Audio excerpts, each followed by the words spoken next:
এই সীমাবদ্ধতা তৈরি করা হয়েছিল যাতে আমরা সরকার সেখানে পৌঁছতে না পারি এবং বিশেষ করে যারা হয়তো উৎসাহ করেছে আমাদের জনবিচ্ছিন্ন করার চেষ্টা করেছে কিছুটা সফল হয়েছে। এই জন্য একটা সময় দৈনিক আক্রান্ত হয়ে আমরা মানুষের সমর্থন নির্বাচনের সমর্থন পাইনি এবং সংখ্যাগুলা রাষ্ট্র থেকে কমে গেছিলাম,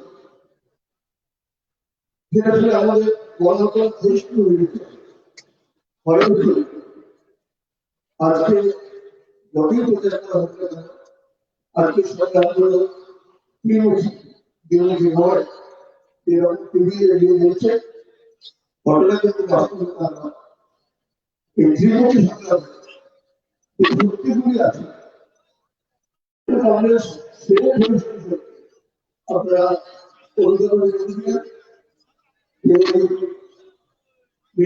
মহিলা কিংবা পশ্চিমদের দাবি করা এইভাবে তাদের সমাজ করতে হয়, তারা সদস্য করার মধ্যে সমাজ করে না।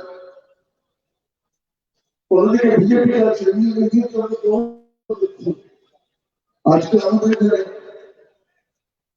তৃণমূলের কিন্তু যে সরকার যে বিজেপি দলদাসী আছে কৃষক দলের চাকরি সেখানে তারা পঞ্চায়েত করেছিল রাজনীতিতে পারছে না।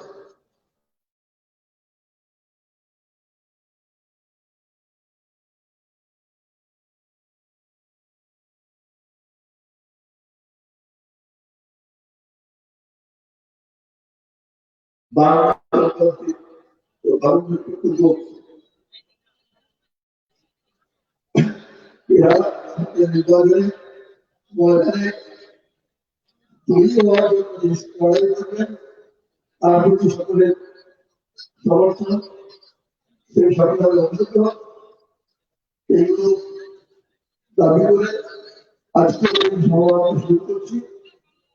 সবাই প্রথমে বক্তব্য রাখবেন সারা শুক্রবার পশ্চিমবঙ্গ রাজ্য কমিটির সম্পাদক তবে রাহুল হালদার।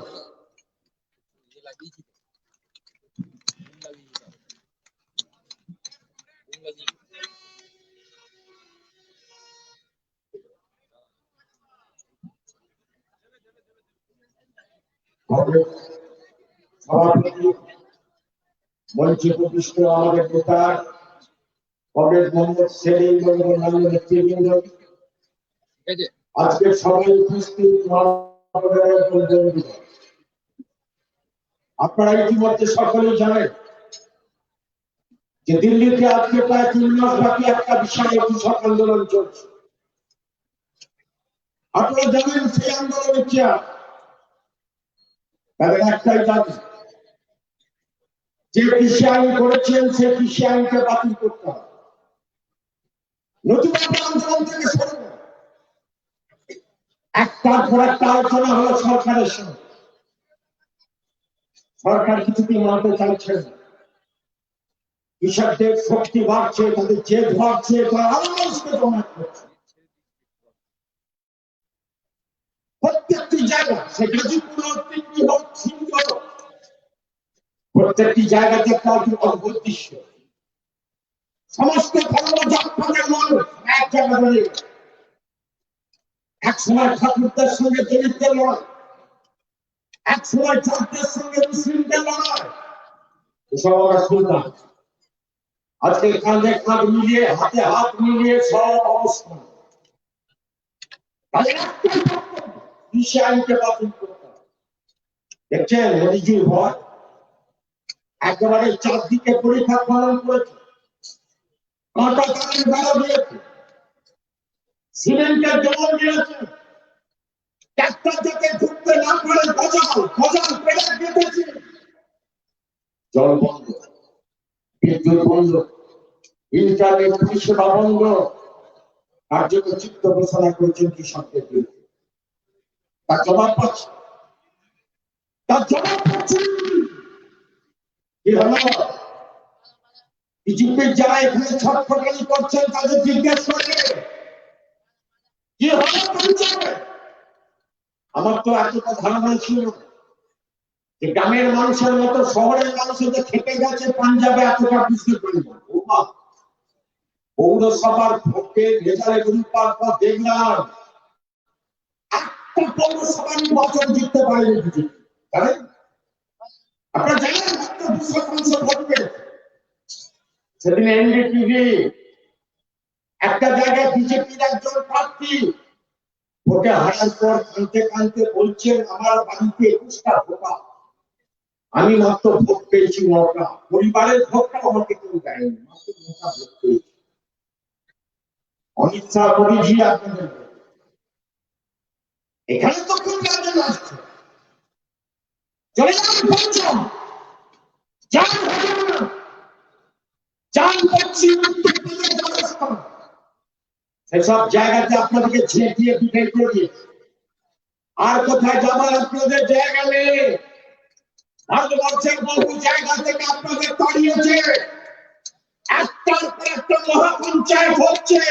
মানে ওদের মহাপঞ্চায়েত মানে 50 থেকে 1 লক্ষ মানুষের ভিড়, আর সেই মহাপঞ্চায়েত একটা করে প্রমন্ডল, তার মধ্যে আছে গঙ্গা জল, ওদের রীতি, তার সঙ্গে নুন মেশাচ্ছে, নুন দিয়ে সবাই মিলে শপথ নিচ্ছে বিজেপির সঙ্গে কোনো সম্পর্ক রাখা চলবে না। বিজেপির লোকেরা গায়ে বাস করতে পারছে, পাঞ্জাব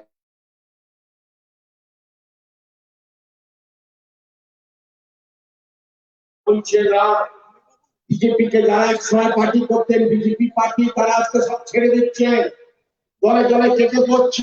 নরেন্দ্র মোদীকে বলছেন আমাদের বাঁচাও, গ্রামে আমাদের সঙ্গে সব ঠেকো করে দিয়েছে, গ্রাম বাংলায় আমাদের দেশে একটা কথা আছে ঠেকো, তার নাপিত বন্ধ, বামুন বন্ধ, ধোপা বন্ধ, তেমনি বিজেপি সমস্ত বন্ধ হয়ে গেছে, নাপিত, ধোপা, জল সব বন্ধ। বন্ধুগণ, আজকে গোটা ভারতবর্ষের এই অবস্থায় দাঁড়িয়ে আছে উত্তরপ্রদেশে। এখন একজন একটা বক্তব্য শুনছিলাম, উত্তরপ্রদেশের একজন মানুষ বলছেন যে আমরা বাঙালিদের বলছি আমরা বিজেপিকে ভুল করেছি, আপনারা যেন এই ভুল আর কখনো করবেন না। বন্ধুগণ, আজকে আমাদের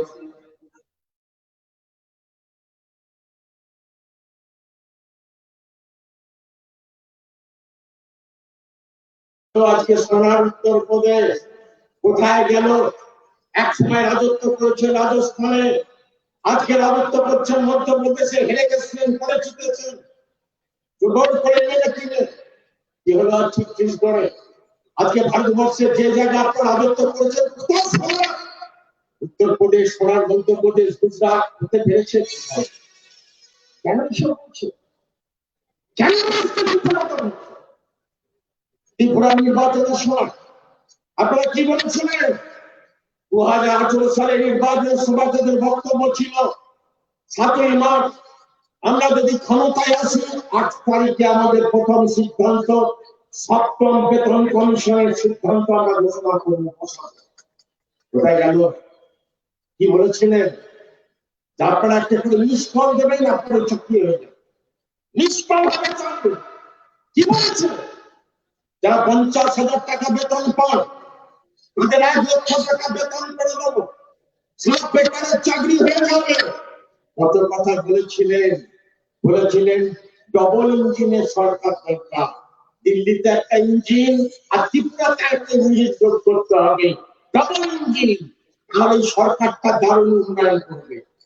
বন্ধুগণ, মানিক সরকার এসেছিলেন কয়েকদিন আগে বর্তমানে, তিনি প্রকাশ্য সমাবেশে দাঁড়িয়ে একটা কথা বলবেন, আপনাদের যদি কারোর ইচ্ছা হয় একবার ত্রিপুরা ঘুরে আসুন, আমাদের পার্টি অফিসে যেতে হবে না, আমাদের পার্টির কোন লোকজনের সঙ্গে কথা বলতে হবে না, আপনি ত্রিপুরাতে নেমে একটা চায়ের দোকানে, একটা মিষ্টির দোকানে টোটোওয়ালা, অটোওয়ালা, রিক্সাওয়ালা, তাদের সবাইকে জিজ্ঞেস করবেন কেমন আছেন, সবাই দেখবেন একটা কথাই মাথা চাপে বলবে কি ভুল করেছিলাম।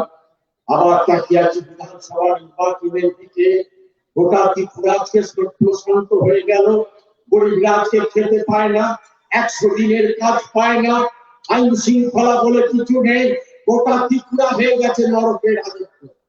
বন্ধুগণ, আজকে ত্রিপুরার অভিজ্ঞতা নেই, আজকে পশ্চিমবাংলা কিরকম শুরু করেছে, কি বলছেন সরকার, তাহলে উন্নয়ন খুব দ্রুত গতিতে ঢুকবে। ডবল ইঞ্জিন এটাও বলছে। সপ্তম বেতন কমিশন চালু করে দেবো, বিজেপিকে একবার ক্ষমতায় গেল। আজকে কোথায় ত্রিপুরা 21 সাল হয়ে গেল, সপ্তম বেতন কমিশন কি হয়ে গেছে। আসলে বন্ধুগণ, এখানেও তো সে একই প্রতিশ্রুতি। মানুষকে তো বলছেন, মানুষকে ধোঁকা দেওয়ার জন্য আজকে কৈফিয়ত দিতে হবে। আসামির কাঠ করা দাঁড়িয়ে মোদীজিকে আপনি বলুন, আপনি বলেছিলেন 2014 সালে লোকসভা নির্বাচনের সময় ক্ষমতায় যদি আসতে পারি তাহলে স্বামীনাথন কমিশনের সুপারিশ অনুসারে উৎপাদন ব্যয়ের 1.5 গুণ দাম দিয়ে আমি ফসল কিনবো। ধান চাষি, আলু চাষি, সমস্ত চাষিরা জেনে রেখে দেন, স্বামীনাথন কমিশনের সুপারিশ অনুসারে আপনাদের কাছে ফসল কিনবো, যা উৎপাদন হয় তার 1.5 গুণ দাম নেই। কোথায় গেল সেই প্রতিশ্রুতি?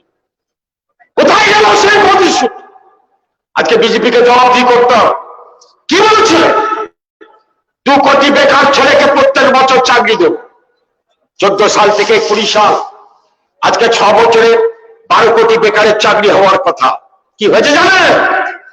কমপক্ষে 20 কোটি মানুষের চাকরি চলে গেছে। 20 কোটি মানুষের চাকরি চলে গেছে। 12 কোটি মানুষের চাকরি হওয়া দরকার, তার পরিবর্তে 20 কোটি মানুষের চাকরি চলে গেছে। মনে পড়ে না?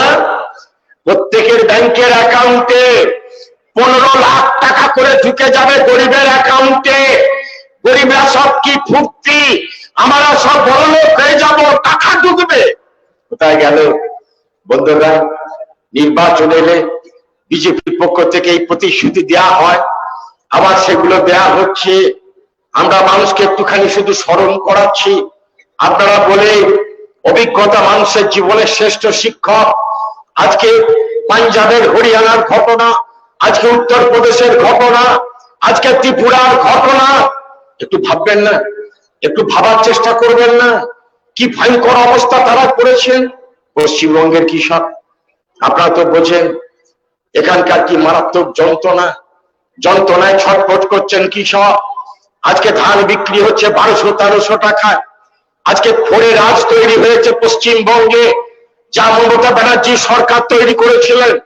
আজকে যে দিল্লির আইন, এই আইন তৈরি করেছিলেন মমতা ব্যানার্জি 2014 সালে। আজকে সমস্ত হাবড়দের ঢোকার ব্যবস্থা করেছিলেন মমতা ব্যানার্জি। আজকে কি অবস্থা? 1200-1300 টাকায় আজকে ধান বিক্রি করতে বাধ্য হচ্ছেন কৃষক। যা আমাদের দেশের সরকারের যা নিয়ম, যে ধানের দাম বেঁধেছেন তার ধারে কাছে যেতে পায় না। তৃণমূলের কয়েকজন আছেন যারা টোকেন নিয়ে রাখেন, টোকেন নিয়ে তাদের খুশি মতো লোকের কাছে তারা টোকেন বিলি করেন। আমাদের দেশের চাষিদের দুর্ভাগ্য, তাদের অভাবী বিক্রির ধান 1200 টাকায় 1300 টাকায় তাদেরকে বিক্রি করতে বাধ্য হয়, কখন তার নিচে দাম পড়ে যায়। কি হবে আলু চাষিদের? কোথায় যাবে আলু চাষিরা? বীজ কিনেছিলেন চড়া দামে, আলু লাগিয়েছেন, আবহাওয়া ভালো, আলুর উৎপাদন বাড়বে, কি হবে? বিঘেতে প্রায় 8 থেকে 9 হাজার টাকা লোকসান। 8 থেকে 9 হাজার টাকা লোকসান। স্টোর খোলার পর কার্যত চোখে সর্ষের ফুল দেখবে কৃষক। বন্ধুরা, মমতা ব্যানার্জির কোনো হেলদোল নেই। এই নিয়ে তিনি ভাবেন না। আমরা ধানের দাম নিয়ে, আলুর দাম নিয়ে আমরা কত লড়াই করেছি, ডেপুটেশন দিয়েছি, রাস্তা অবরোধ করেছি, ধানের বস্তা পেলে অবরোধ করেছি, আলু লাঠি অবরোধ করেছি। আমরা চেয়েছি একটু ন্যায্য দাম। কোনদিন আমাদের কপালে জোটেনি 11 সালের পর। বন্ধুগণ, কি অবস্থায় দাঁড়াবে? আজকে যারা আমাদের বিরোধিতা করেন তাদেরকে একটু বলে একটু স্মরণ করুন, দয়া করে একটু স্মরণ করুন আমার এই কথা।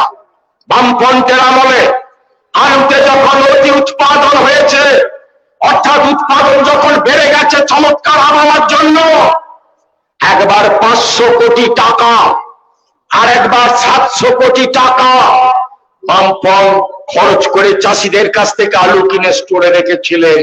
সরকারের লোকসান হয়েছিল, কিন্তু চাষি বেঁচে গেছিল। বন্ধুগণ, আজকে মমতা ব্যানার্জির সম্পর্কে কোনো হেলদোল নেই। আমরা বলি কিভাবে বাঁচবো, আজকে কি বাঁচার উপায় আছে? আজকে ফসলের দাম নেই। যারা গ্রামের কৃষক তাদেরকেও বলি, যারা শহরে সামান্য ব্যবসা বাণিজ্য করেন তাদেরও বলি, জিনিসের দাম তো চচ্চর করে বাড়ছে। কোথায় গেল আজকে পেট্রোলের দাম? কোথায় গেল আজকে ডিজেলের দাম? কোথায় গেছে আজকে গ্যাসের দাম? চচ্চর করে গ্যাসের দাম বাড়ছে, কেরোসিনের দাম বাড়ছে। কি করবেন? মুদির দোকানে মাল কিনতে যাচ্ছে, আজকে সর্ষের তেলের দাম আজকে 2 মাস আগে যা ছিল আজকে ডালের দাম কত? আজকে সমস্ত জিনিসপত্রের দাম চচ্চর করে প্রতিদিন বাড়ছে। কাজ নেই, খাবার নেই, গরিব মানুষ 100 দিনের কাজ থেকে বঞ্চিত। আপনারা জানেন এবার বাজেটে মোদিজি 100 দিনের কাজের বরাদ্দ কমিয়ে দিয়েছে। যারা আজকে মনে করছেন টিএমসি কে ঠেকাবার জন্য বোধহয় বিজেপিটা করা উচিত, সেই গরিবদের বলে 100 দিনের কাজ কমিয়ে দেওয়া হচ্ছে। কাজ পাবেন না, গ্রামের মাঠেতে কাজ করবেন, উপায় নেই। কারণ পুঁজিবাদের নিয়মেই নতুন নতুন যন্ত্র আসবে, আলু লাগানোর মেশিন, আলু কাটার মেশিন, ধান কাটার মেশিন, ধান রোয়ার মেশিন, কত যন্ত্র আসছে প্রতিদিন। আপনার কাজ কমছে। আপনার তো বড় ভরসা 100 দিনের কাজ। আমরাই তো বামপন্থীরা দাবি তুলেছি 200 দিন কাজ দিতে হবে, 600 টাকা মজুরি দিতে হবে। আমরাই তো দাবি তুলেছি, আন্দোলন করছি।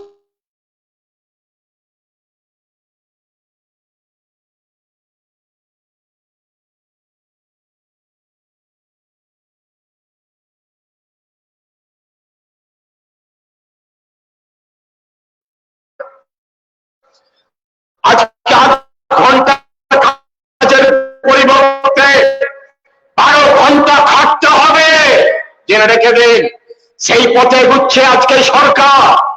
তাই তো জানেন গোটা কৃষক আন্দোলন আজকে দিল্লির বুকে প্রতিদিন নিত্য নতুন স্লোগানের জন্ম দিচ্ছে। দিল্লির কৃষক আন্দোলন কি বলছে জানেন? বলছে হাম দো হামারা দো। কি কথা? হাম দো হামারা দো কি? একসময় পরিবার পরিকল্পনার জন্য বাসের পিছনে লেখা থাকতো, লরির পিছনে লেখা থাকতো হাম দো হামারা দো। এখন হাম দো হামারা দোর মানে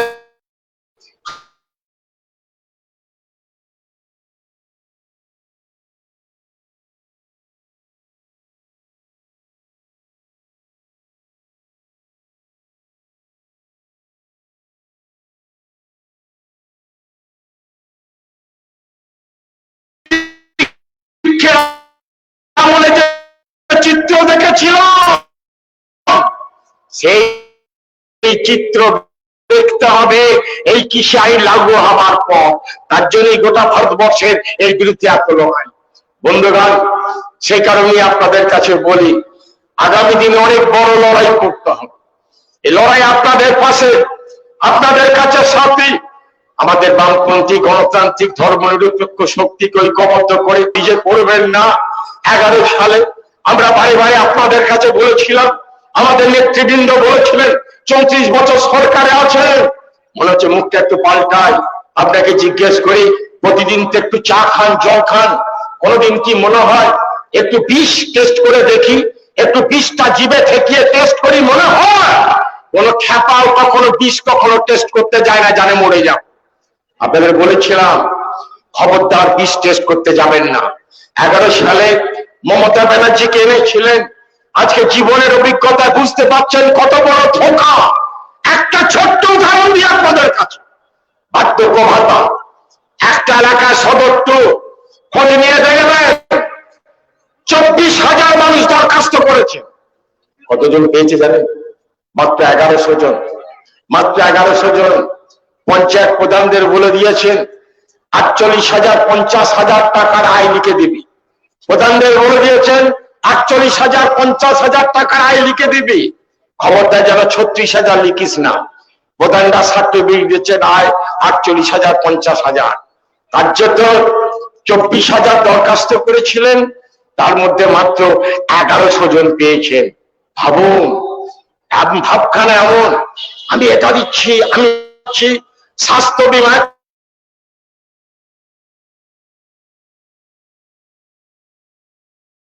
বাজেটের বরাদ্দ মাত্র 1,500 কোটি টাকা, কোথায় পাবেন টাকা? সব ঠকা। মানুষকে বলি আর বিজয় সর্বনাশ করবেন না। লুট, কিভাবে দুর্নীতি, এই সম্পর্কে আর বিস্তারিত ভাবে বলার দরকার নেই। টিএমসির একজন 1 পুয়া 8 পুয়া 3 পুয়া এক্সের যত নেতা আছে সবাই দেখবেন ফুলে ঢোল হয়ে গেল। পঞ্চায়েত থেকে শুরু করে কাউন্সিলর, এমএলএ থেকে শুরু করে সব দেখবেন আজকে তাদের কি সাংঘাতিক চেহারা। আর টাকা রাখতে না পেরে এখন সব ঝাঁপ দিচ্ছে বিজেপির দিকে। কোথায় টাকা রাখবে? এত টাকা ধরা পড়ে যাবে। তাই মনে হচ্ছে বিজেপিতে নাম লেখাই। কত কাণ্ড চলছে, কিন্তু মাথা উঁচু করে লড়াই করছে রাস্তায় লাল ঝান্ডা। কমরেড মইদুলের মতো ছেলে মারা গেল, নবান্নের জাতিকে পিটিয়ে পিটিয়ে মারল বাচ্চা বাচ্চা ছেলেদের, দেখেছেন আপনারা? তার আগে পার্শ্ব শিক্ষক, তার আগে মাদ্রাসার মাস্টারমশাই, সেদিনে হবু শিক্ষক দিকে কি মারলেন। আর যত পুলিশ রাজ চলছে, পেটাচ্ছে। মমতা ব্যানার্জি, আপনার বেশি দিন আর নেই, আপনার দিন ঘনিয়ে এসেছে। আজকে ঘাটে বাজারে গ্রামে গঞ্জে সব জায়গায় আলোচনা শুরু হয়েছে মমতার দিন শেষ। কিন্তু বন্ধুগণ, খাল কেটে একবার কুমির এনেছিলেন, দয়া করে খাল কেটে আর হাঙর আনবেন না। খাল কেটে যেন হাঙর আনবেন না।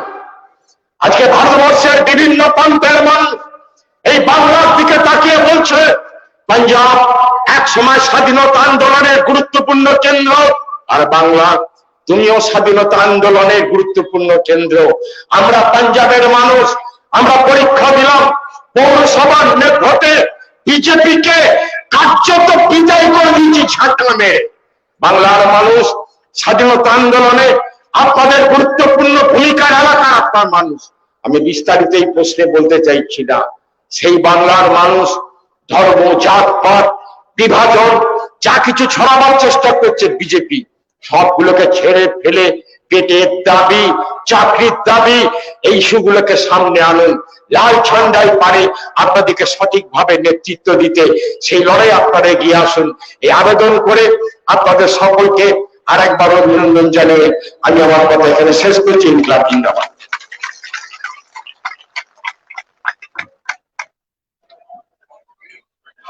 এরপর আজকের প্রধান বক্তা কমরেড মোহাম্মদ সেলিম, সিপিআইএম এর পলিটব্যুরো সদস্য, তাকে তার বক্তব্য রাখার জন্য আহ্বান করছি।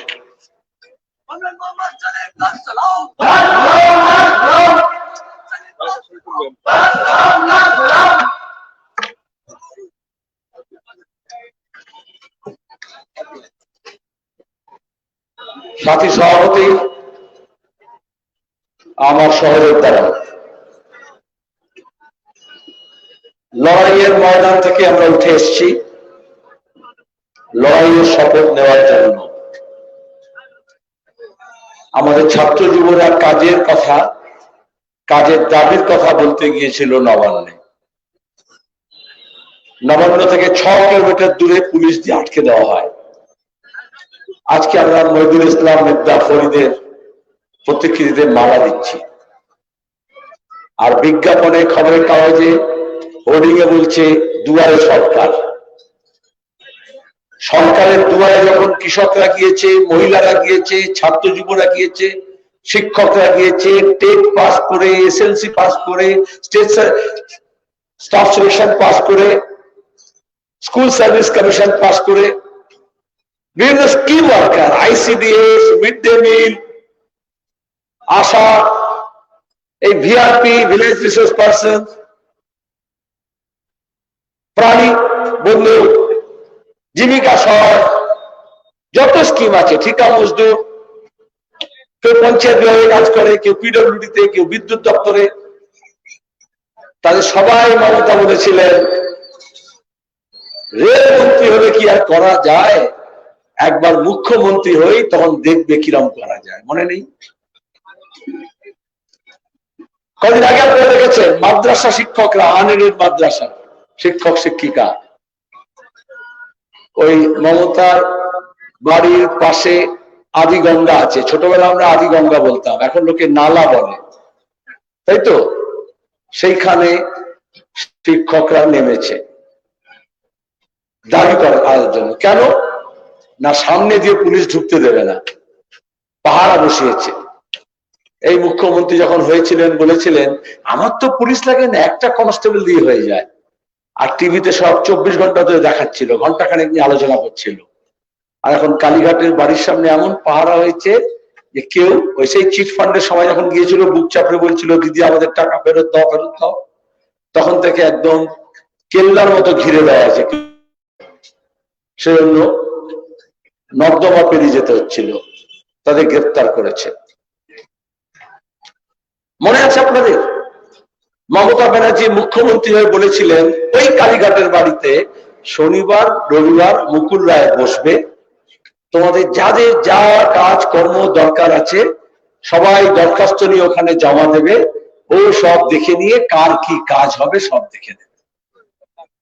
আর কলকাতা পুলিশ ওখানে সব বাঁশ দিয়ে ব্যারিকেড দিয়ে, এত লোকের ভিড়, কারা গিয়েছিল?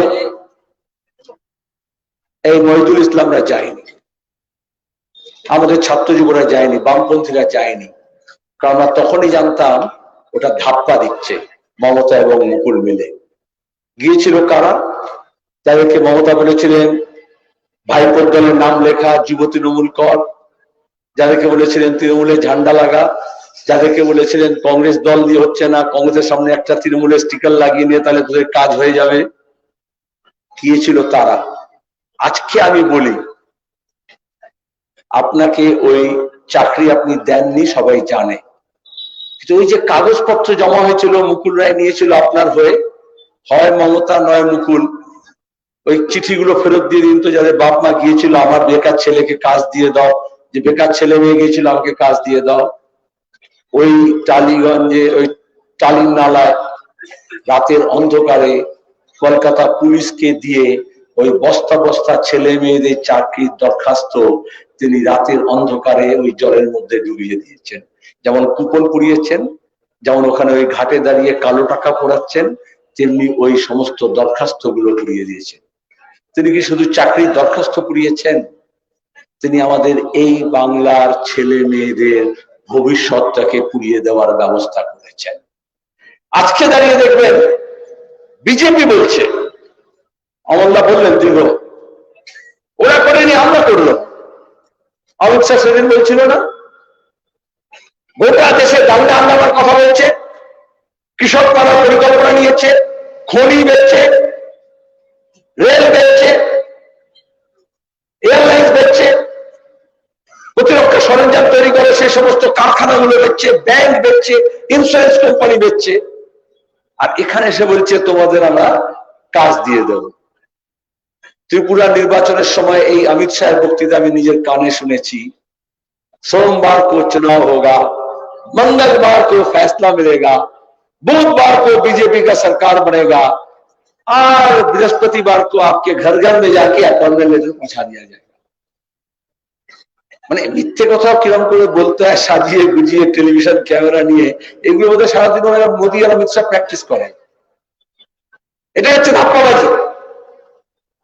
কিন্তু আজকে বাংলার বুকে এসে বিজেপি এই ধাপ্পাবাজিটা দিতে পারছে কি করে? বিজেপি তো আগে ছিল, এত নতুন কোনো জন্মানো পার্টি নয়। কারণ এখানে দাঁড়িয়ে তৃণমূল কংগ্রেসকে তৈরি করিয়ে টাকা পয়সা দিয়ে, অস্ত্র শস্ত্র দিয়ে, ট্রেনিং দিয়ে ওরা সবাই মিলে একসঙ্গে বলেছিল এই নন্দীগ্রাম সিঙ্গুর পর্যায়ে লাল হটাও দেশ বাঁচাও। লাল হটলো কিন্তু দেশ বাঁচলো না। তাই আজকে পাঞ্জাব থেকে বাংলা পর্যন্ত সবাই একযোগে বলছে দেশকে যদি বাঁচাতে আবার লাল ঝান্ডাকে মজবুত করতে হবে। লাল ঝান্ডা কাপড়ের টুকরো না,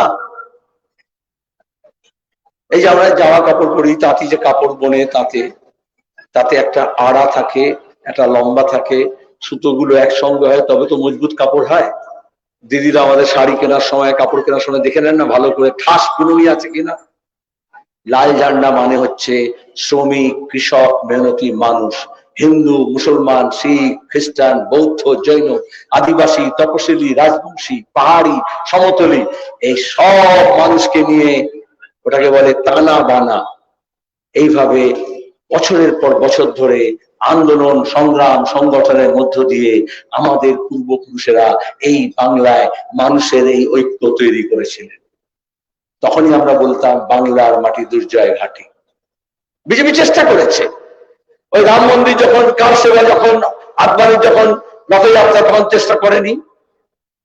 গোটা দেশ যখন পুড়েছে আগুনে, অযোধ্যা থেকে মুম্বাই পর্যন্ত, তখন গোটা দেশ পোড়ানোর সঙ্গে সঙ্গে আমাদের বাংলা পোড়াতে চায়নি।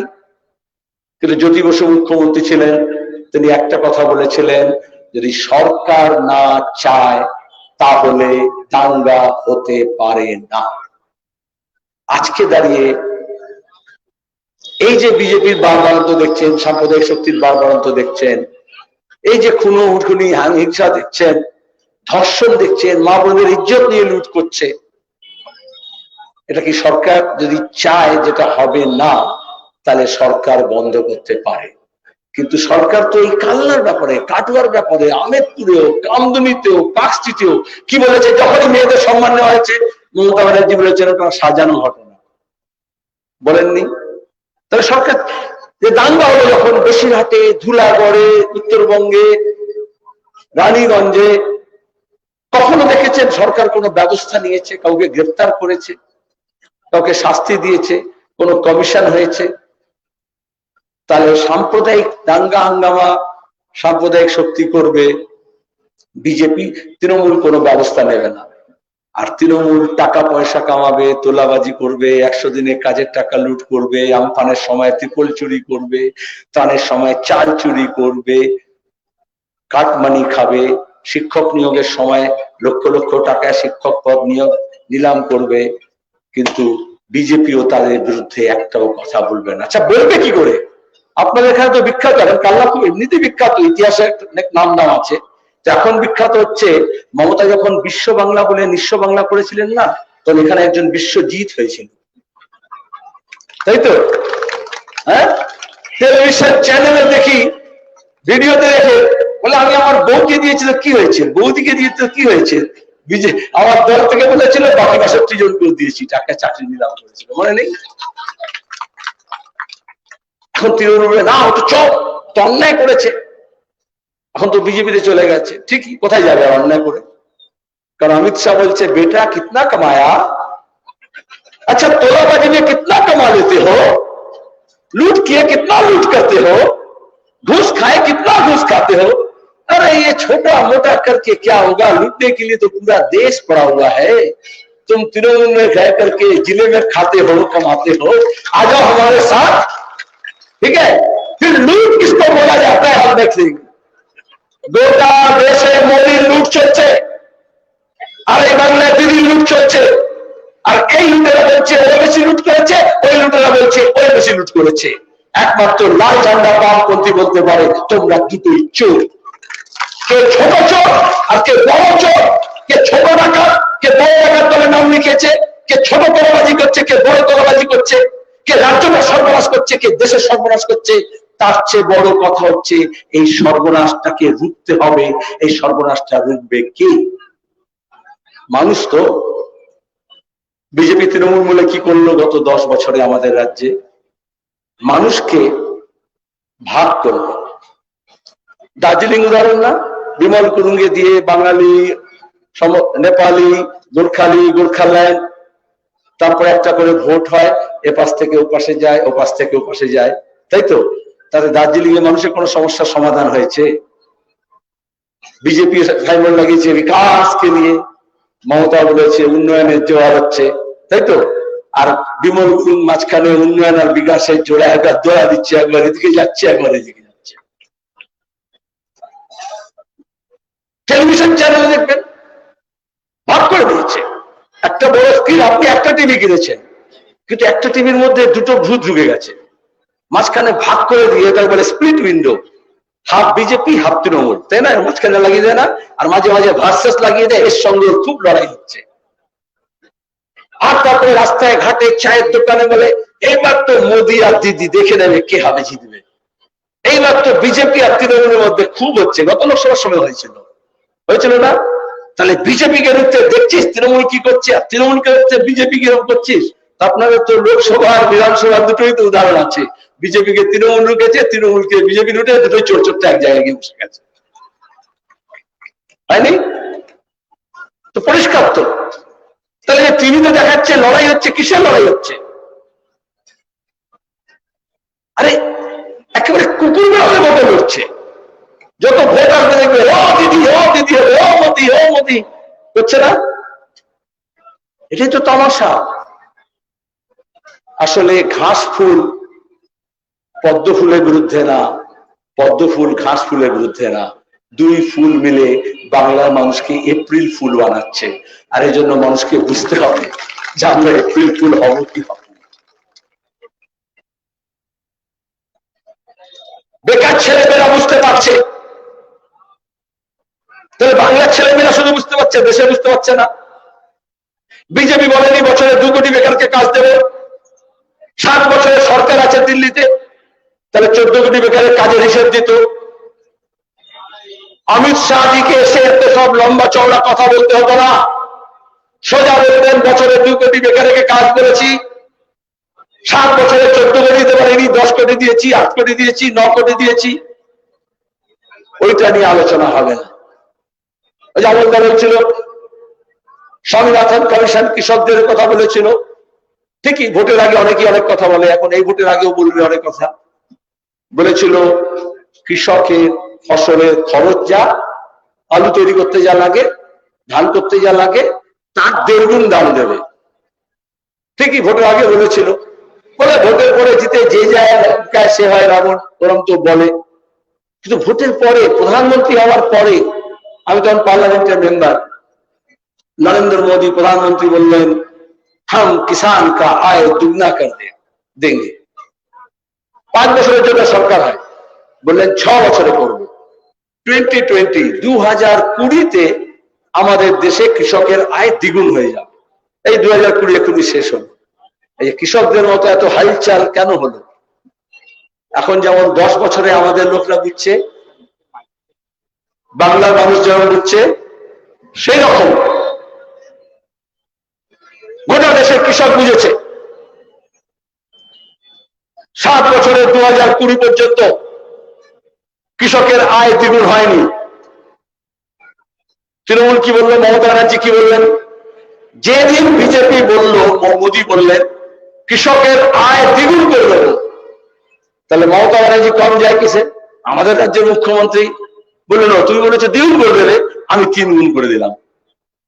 আসলে খোয়াবি পোলাওতে কত মাংস দিলেন, কত জাফরান দিলেন, কত ঘি দিলেন, তার কোনো হিসেব থাকে না, যা খুশি দেওয়া। এই ভোটের আগে এই আবার স্বপ্ন ফ্রি করার জন্য অনেক মাল মশলা খরচ হচ্ছে। কিন্তু কৃষকের আয় যদি 3 গুণ হতো, তাহলে কৃষক আত্মহত্যা করতো? এখন গোটা দেশে যখন কৃষক আন্দোলন হচ্ছে, আমি তো কলকাতার লোক, এফএম চ্যানেলে শুনছি, bank, state bank, insurance company, রাজ্য সরকার, কেন্দ্র সরকার সবাই কৃষককে নিবন্ধ করেছে, আমি কৃষকের জন্য এই করে দিয়েছি, কৃষকের জন্য ওই করে দিয়েছি, সবাইকে দিয়ে বলাচ্ছে। তার আগে যে আমাদের দেশে কৃষক ছিল সেটাও বলছিল না। তাহলে কৃষকরা গেল দিল্লি যাবো বলে, ধর্নায় বসলো, 2.5 মাস ধরে এই ঠান্ডার মধ্যে বসে আছে। দিল্লি থেকে বিজেপি সরকার সেখানে বলবে যে আমি তোমাদের ভালো করবো, সোনার বাংলা করবো। আরে সোনার ফসল যে কৃষক হওয়ায়, তার অবস্থা এমন কেন করেছে যে মাঠ ঘাট ছেড়ে দিয়ে সে রাজপথে এসে বসে আছে? সরকারের কাজ হচ্ছে রাস্তা তৈরি করা, দিল্লিতে জেসিবি মেশিন লাগিয়ে রাস্তা খুঁড়ে দিয়েছে। এই যে মমতা যেরকম নবান্নতে যুবদেরকে আটকালো, ওইরকম রাজস্থানের কৃষক যাতে না আসতে পারে, মহারাষ্ট্রের কৃষক না আসতে পারে, পাঞ্জাবের কৃষক না আসতে পারে, হরিয়ানা, পাঞ্জাব, তাদের মাঝখানে সীমানা লাগিয়ে। আমি বিজেপিকে জিজ্ঞেস করি, গত লোকসভা ঘোষণা মনে আছে? বালাকোট, পুলওয়ামা, আমাদের সেনা মরেছে, দুঃখ করো, ঠিকই আমাদের জওয়ান মারা গেছে। আমরা তখন আমি বলেছিলাম, তখন আমি এমপি, যে আরডিএক্স কি করে এলো, 56 জন আমাদের সেনা মারা গেল, আধা সেনা। অমনি টেলিভিশন চ্যানেল বললো মোহাম্মদ সেলিম দেশ বিরোধী, উনি আমাদের সেনা বিরুদ্ধে বলছেন।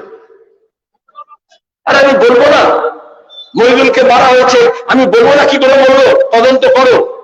তাহলে 56 জন মারা গেল, তার জন্য তদন্ত হবে না? বললো না, এ দেশ প্রেম কি বাত হ্যায়, ভাবনা কি বাত হ্যায়। আর ওইদিকে এখন দেখলেন টেলিভিশন চ্যানেলের মালিক রিপাবলিকের অর্ণব গোস্বামী, তার সব হোয়াটসঅ্যাপ এখন বেরিয়ে এসছে, বিজেপির সঙ্গে কথা হচ্ছে, বলছে ইয়ে বাচ্চারা যেরকম চকলেট পেলে যেরকম হয়, বললে ইয়ে এতগুলো সেনা মারা গেছে, এইবার মোদির হাওয়া উঠে যাবে, এইবার আমরা আবেগকে ব্যবহার করব। তারপরে মনে আছে বালাকোট হলো, এমন প্রচার করলো। আমি বললাম পোস্টার লাগা, বুথ যা, স্কুটিনি কর, চাঁদা তোল, বলে তারা আমাদের ছেলে প্রধান বলছে, আরে সেলেন্দা কি বলছেন, ভোট এখন যুদ্ধ হবে, ভোট কি হবে? ওই টেলিভিশনে বসে ভাগ করে না, হিন্দুস্তান পাকিস্তান হচ্ছিল, ইন্ডিয়া পাকিস্তান হচ্ছিল। এমন আবেগ খেললো যে ভোটের সময় ইভিএম মেশিনে গিয়ে বোতাম টিপছিল না লোকে। এমন ভাবনা তৈরি করা হয় যেন মনে হলো সবাই পরমাণু বোমা ফানার জন্য বোতাম টিপছে, একটা করে বোতাম টিপলেই লাহোরে গিয়ে, ইসলামাবাদে গিয়ে বোমা পড়ে যাবে। তারপরে ভোট হয়ে গেল, কোথায় যুদ্ধ, কোথায় বোমা, কোথায় ভারত পাকিস্তান সীমা, কোথায় বর্ডার, খেল খতম, পয়সা হাজার। এখন সীমানা আছে, এখন বলছে Singhu border, Tikri border, Ghazipur border. আচ্ছা, এই কোন খবরের কাগজ টেলিভিশন চ্যানেলগুলো এখন আপনাদের বলেছে চীন ভারত সীমানা বলেছে, ভারত পাকিস্তান সীমানা বলেছে, ভারত বাংলাদেশ সীমানা বলেছে, অমিত শাহ বলেছে অনুপ্রবেশ রুখবার জন্য লালকৃষ্ণ আদবানি বলেছিলেন, রাজনাথ সিংহ বলেছিলেন আমরা একদম পুরো সীমানা সিল করে দেবো, কাউকে ঢুকতে দেবো না, কাক পক্ষে ঢুকতে পারবে না। নতুন কথা নয়, 10 বছর আগে বলেছিল। কিন্তু কখনো সিঙ্গু বর্ডারের কথা বলেছে? তাহলে ভারত পাকিস্তান বর্ডার কি করে হলো? ইংরেজরা আমাদের দেশের মানুষকে, এই ভারতীয় উপমহাদেশকে রাজত্ব করার জন্য ডিভাইড এন্ড রুল, ভাগ করো রাজ করো। তখন হিন্দু মুসলমান, হিন্দু মহাসভা, মুসলিম লীগ, আরএসএস, সান পরিবার এইসব ব্যবহার করে মানুষকে ভাগ করেছিল, যার পরিণতি হলো স্বাধীনতার সঙ্গে সঙ্গে দেশ ভাগ হলো এবং বর্ডার তৈরি হলো। আমরা মার্ক্সবাদীরা জানি মুনাফার জন্য, শাসনের জন্য শাসক শ্রেণী, শাসক দল শুধুমাত্র দুটো দেশের মধ্যে সীমানা করে না, মুনাফার জন্য আর নিজেদের পুঁজিপতিদের সেবা করার জন্য প্রয়োজনে একটা রাজ্যের মাঝখানে আর একটা রাজ্যের মধ্য দিয়েও বর্ডার লাগাতে পারে। যেমন আজকে সিঙ্গু বর্ডার লাগিয়েছে, টিকরি বর্ডার লাগিয়েছে, বোল্ডার দিয়ে, জল কামান দিয়ে, আধা সেনা দিয়ে, রাস্তা খুঁড়ে গজাল লাগিয়ে দিয়ে করছে না সীমানা, কাঁটাতারের বেড়া দিয়ে। করোনার সময় আপনারা দেখেননি, লাভ জিহাদ যেমন বলতো এরকম বললো করোনা জিহাদ। নিজামুদ্দিন করোনা জিহাদ বলে বললো না তাবলীগ জামাত। যখন গোটা দেশের মানুষকে, গোটা বিশ্বের মানুষকে এক কাটটা করে ওই মহামারীর বিরুদ্ধে, বিমারির বিরুদ্ধে লড়াই করতে হবে, কিছু দালাল টেলিভিশনকে দিয়ে, সাম্প্রদায়িক শক্তি আর ভারত সরকারের লোকজন, তারা মানুষকে মনের মধ্যে এমন ভয় দেখালো, করোনা থেকে ভয়ের থেকে বেশি হচ্ছে হিন্দু মুসলমানকে ভয় করো আর মুসলমান হিন্দুকে ভয় করো। এইভাবে পাড়ায় পাড়ায় বাঁশ লাগিয়ে দিয়ে, বেড়া লাগিয়ে দিয়ে আমি কলকাতার মতো শহরে দেখেছি, এই পাড়ার লোক ওই পাড়ায় ঢুকবে না, ওই পাড়ার লোক এই পাড়ায় ঢুকবে না। মানুষকে ওরা বলল সামাজিক দূরত্ব, সোশ্যাল ডিস্টেন্স। আমরা লাল ঝান্ডা বললাম সামাজিক দূরত্ব নয়, দৈহিক দূরত্ব, শারীরিক দূরত্ব আর সামাজিক সংহতি। তবেই শ্রমজীবী ক্যান্টিন, তবেই আমাদের ছেলেপুলেরা, বিজ্ঞান কর্মীরা মাস্ক নিয়ে, স্যানিটাইজার নিয়ে মানুষের কাছে গেল। এই করোনার সময় আজকে যে বিজেপি আর তৃণমূল হয়েছে দেখছেন, আজকে বলছে দুয়ারে সরকার, আজকে অমিত শাহ আসছে, নাড্ডা আসছে, মোদী আসবে। আর যখন আপনাকে বলেছিল ঘরে ঢুকে যাও, তখন আপনার খাবার কি হবে? দূরে আটকে পড়া আপনার পরিযায়ী শ্রমিক, আপনার ঘরের ছেলে মেয়ে ফিরবে কি করে? চিকিৎসা করতে গেছে, অন্য রাজ্যে আছে, ফিরবে কি করে? ছেলে মেয়েরা হস্টেলে ছিল, ঘরে আসবে কি করে? তখন এই সরকার চিন্তা করেনি, তখন পাশে দাঁড়ায়নি। তখন কি বলেছে মনে আছে? मोदी टेलीविजन बोलें लक्ष्मण रेखा, महाभारत का युद्ध 18 दिन में विजय हुआ था, हम 21 दिन में लॉकडाउन करके कोरोना से विजय प्राप्त करेंगे। सत्यि कथा बोलेছিল। আজকে তাহলে যখন এসে বলবে সেটা সত্যি কথা বলবে? এখনো তো বলছে মাস্ক পরে থাকতে হবে, তাই তো? তাহলে কেন বলেছিল টেলিভিশন চ্যানেলে 21 दिन में विजय प्राप्त करेंगे? আর কি বলেছিল? लक्ष्मण रेखा। রামায়ণে আছে না, রাবণ যাতে সীতাকে না হরণ করে নিয়ে যায়, লক্ষ্মণ তার দেবর রেখা টেনে দিয়েছিলেন বল, তাই তো? মোদিজি বলেছিলেন। আর আমরা টেলিভিশনে কি দেখলাম? প্রধানমন্ত্রী বললেন, আমাদের মুখ্যমন্ত্রী মমতা ব্যানার্জি কলকাতায় রাস্তায় নেমে টেলিভিশন ক্যামেরা নিয়ে, তাই তো, সাঙ্গ পাঙ্গ নিয়ে গোল গোল করে দাগ কেটে দিলেন লক্ষ্মণ রেখা। কেন করলেন? ওটা বলছে থিওরিটিক্যাল ক্লাস, এটা হচ্ছে প্র্যাকটিক্যাল ক্লাস। কিভাবে লক্ষ্মণ রেখা হয় মোদি বললো, কিন্তু মমতা বললেন কিরকম হয় জানো না? এরকম দেখে নাও। আমরা ছোটবেলায় ডাক্তারবাবুর কাছে যেতাম, আপনাকে বলছি না, সভাপতিকে, সবাই তো ওনার মতো হয় না, যাকে আমি তার জন্য বলছি না। আমার বউ ডাক্তার, আমার বৌমাও ডাক্তার, ডাক্তার দেবে বলছি না। ছোটবেলায় যখন ডাক্তার ওখানে যেতাম, তো ডাক্তার বাবু প্রেসক্রিপশন লিখে দিতেন, আর একটা পর্দার আড়ালে একটা কম্পাউন্ডার থাকতো একজন, তাই কম্পাউন্ডার বলতো, সে ওষুধ বানিয়ে দিত। আমরা হাতে লেখা ঠিক বুঝতে পারতাম না কি লিখেছে, কিন্তু ওষুধ বুঝতে পারতো।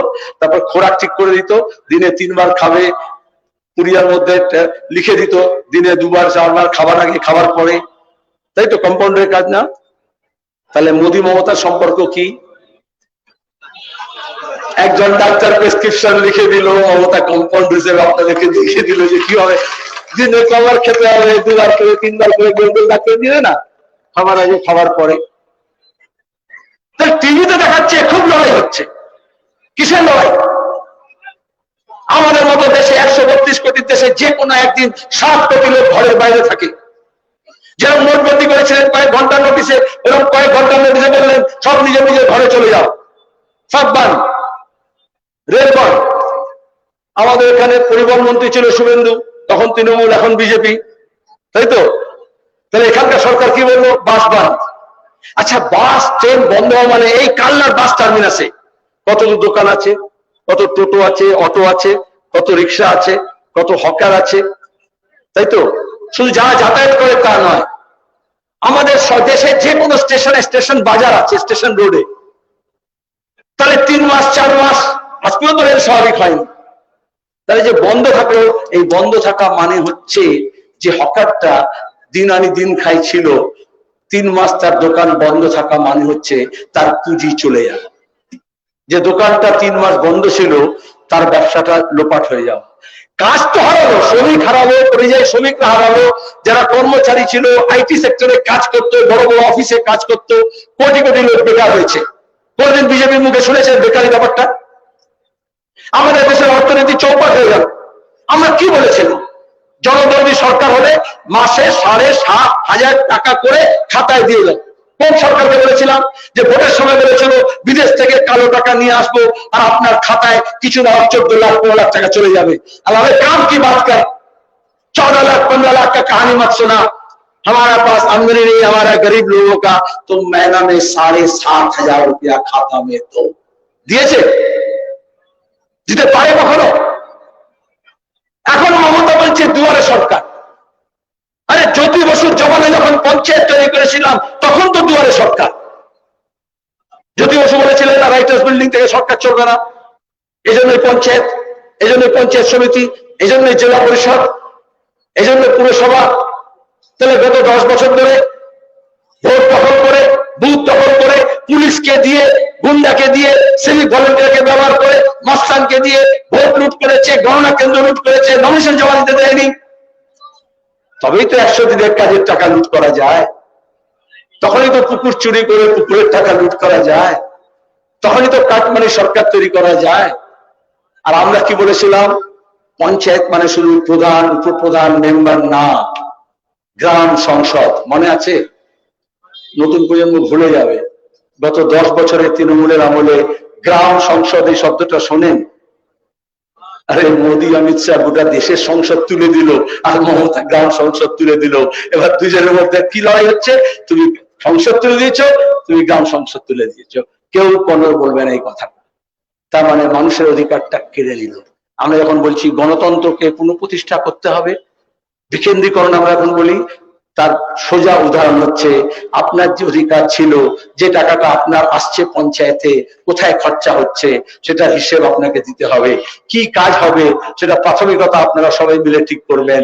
মমতা ব্যানার্জি সব তুলে দিল।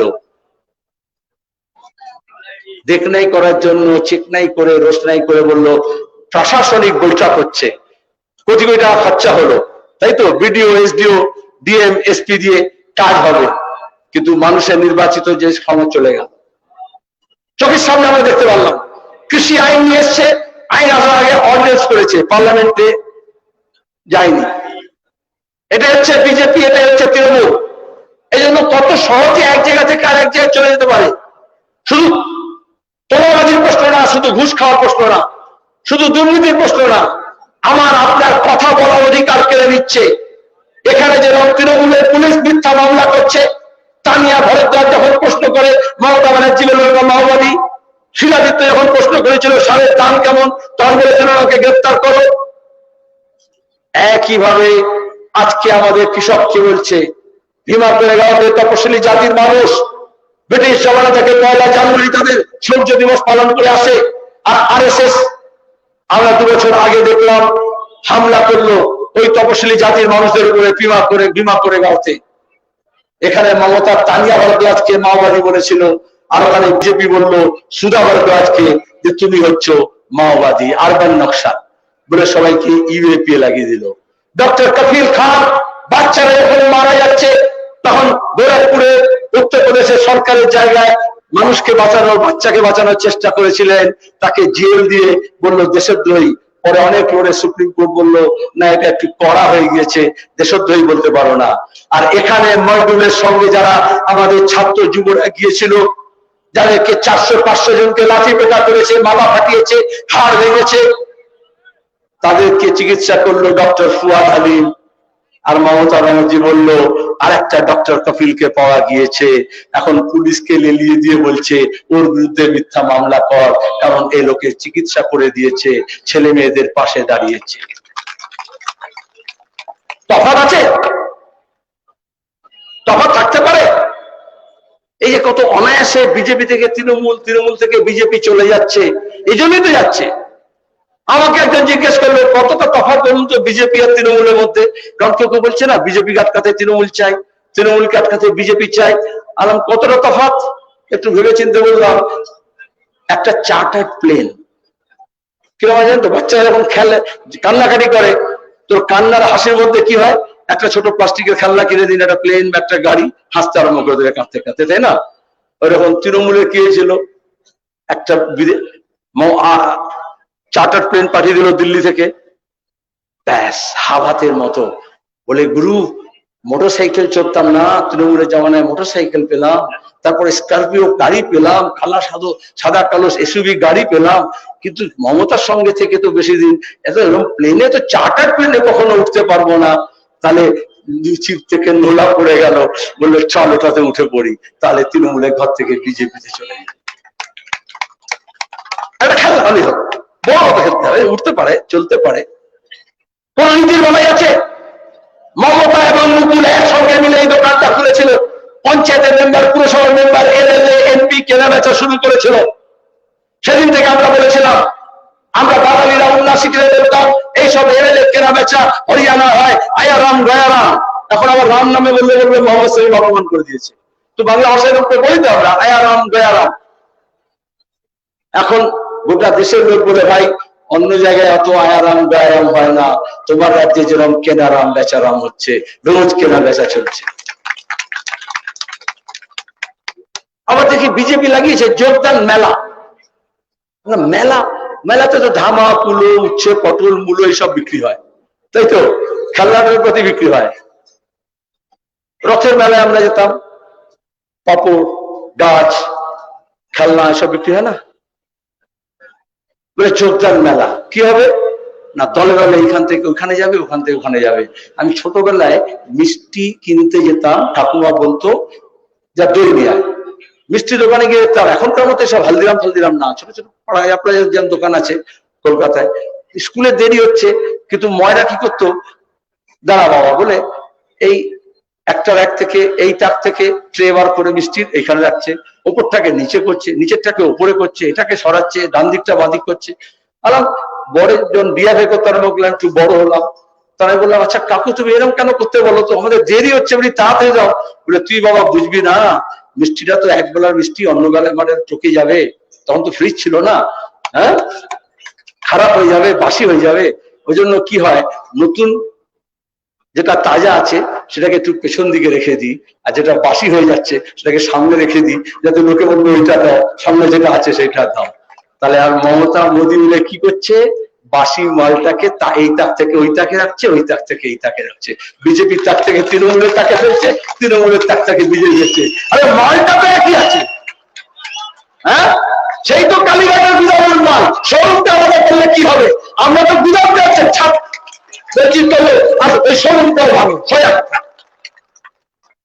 কাজের দাবিতে লড়তে হলে, শিক্ষার দাবিতে লড়তে হলে, স্বাস্থ্যের দাবিতে লড়তে হলে, ফসলের দামের জন্য লড়তে হলে, নিজের মান রক্ষার জন্য লড়তে হলে, আদিবাসী মানুষ তার ভাষা রীতি নীতি নিয়ে যাতে মাথা উঁচু করে বাড়তে পারে, তপশিলি জাতির মানুষ যাতে মানুষের সম্মান পেতে পারে, অল্প সংখ্যক যারা সংখ্যালঘু আছে সেই যাতে নিরাপত্তা বোধ করতে পারে, আমার মা বোনেদের ইজ্জত যাতে রাস্তায় নিলাম না হয়, তার জন্য যদি লড়তে হয়, তাহলে এই তাকের মাল ওই তাকে দিলে, ওই তাকের মাল এই তাকে দিলে কিচ্ছু হবে না।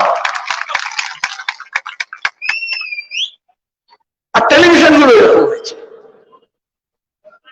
খারাপ লাগে বলতে, কত আর বলবো বলুন। এখন অবশ্য কয়েকটা আমার সিপিএম টিপিএম দেখাচ্ছে গত 2-3 মাস ধরে, তাই তো? তারা মমতা বলেছিল দূরবীন দিয়ে দেখা যায় না, বলেছিল না, ব্যাস ওদের টেলিভিশন ক্যামেরা থেকে দেখা যাচ্ছিল না, তাই তো? খবরের কাগজে সাংবাদিকরা লেখে, তারা বেচারা কোন দোষ নেই, এরা তো লিখে দিচ্ছে, এরা তো ছবি তুলে দিচ্ছে।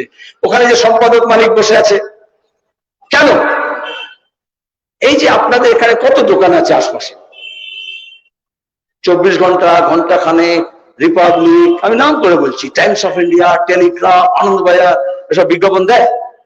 আপনি যেখানে চা খান সেই চায়ের দোকানে বিজ্ঞাপন হয়, কিন্তু আইটিসি সোনার বাংলার বিজ্ঞাপন হয়। কেন হয়? ও টাকা দেয়, ফেলো করি মাখতের, সে টাকা দেয় বলে ওর কথার বিজ্ঞাপন হয়। তাহলে এখানে দেখছেন অমিত শাহের মিটিং এ লোক হয় না, নাড্ডার মিটিং এ লোক হয় না, কিন্তু টেলিভিশনে রোজ অমিত শাহ বেচছে আর নাড্ডা বেচছে, কারণ টাকা ফেলেছে, টাকা ছড়িয়েছে, সে যাতে টাকের অভাব হয় না। আমরা বারবার বলেছি কৃষকের লড়াই 2 মাস 2.5 মাস ধরে লড়ছে, সেটার খবর নেই। বেকার ছেলেমেয়েরা কাজের জন্য লড়ছে, লাঠি খাচ্ছে, সেটার খবর নেই। আর দুজনের ঝগড়া হচ্ছে, এই বনাম ওই, তার খবর দিচ্ছে। আরে সে তো দুটো ছাগল তো রাস্তার ধারে দেখি ঝগড়া করে, একটার সঙ্গে একটা গুতোয়, দুটো মুরগিও পরে দেখবেন মাঝে মধ্যে মরেও দেখবেন একের উপর একটা ঝুড়ি চেপে ধরে, সে লড়াই হয়। তো তাতে কি হচ্ছে? আমার তো লড়াই হচ্ছে আমার কাজ পাওয়ার অধিকার। আমার প্রাথমিক স্বাস্থ্য কেন্দ্র থেকে, সাবসিডিয়ারি হেলথ সেন্টার থেকে, ওই তথাকথিত সুপার স্পেশালিটি হাসপাতালে ডাক্তার থাকবে কিনা, নার্স থাকবে কিনা, চিকিৎসা কর্মী থাকবে কিনা, ওইটা বলে না। কি করে বলবে? আবার তো স্বাস্থ্যমন্ত্রী যেই হন, এরকম আপনার এখানকার মতো একজন এমএলএ আছে না, ডক্টর নির্মল মাঝি, কদিন আগে যে কুকুরের ডায়ালিসিস করাই যায় আর কি, নির্লজ্জ কেউ বলুন তো? পোস্ট গ্রাজুয়েট করেনি, অধ্যাপক বানিয়ে দিয়েছে ছেলে। বৌমাকে একসঙ্গে কত দপ্তরে বলে, আরো কিছু চাকরি পেলে বলে আরো ডিপার্টমেন্ট নেই বলে। তাহলে কারা কাজ করছে? তৃণমূল কার হয়ে কাজ করছে? খারাপ মনে করবে না, অনেক তৃণমূলের বন্ধুরা আছে খুব হতাশ হয়ে ঘুরছে, এখন মুখ শুকিয়ে গেছে, নেতাগুলো সব পালিয়ে গেছে। এখানে দেখি একটা সাইনবোর্ড লেখা আছে INTTUC, তাই তো? আগে ছিল INTUC, ছোটবেলা থেকে দেখতাম কংগ্রেস, CITU, INTUC। হঠাৎ শিয়ালদা স্টেশনে দেখি ট্যাক্সি স্ট্যান্ডে এরকম হয়, বাস টার্মিনাস, রিক্সা স্ট্যান্ড, সব জায়গায় তো সাইনবোর্ড পাল্টে দিয়েছে, ওটাকে INTTUC করে দিয়েছে। আমি বললাম হ্যাঁ রে, তোর তো INTUC ছিল, তোর একটা টি আবার লাগালি কেন, আর একটা এক্সট্রা? বলে তোলা তুলতে সুবিধা হয়।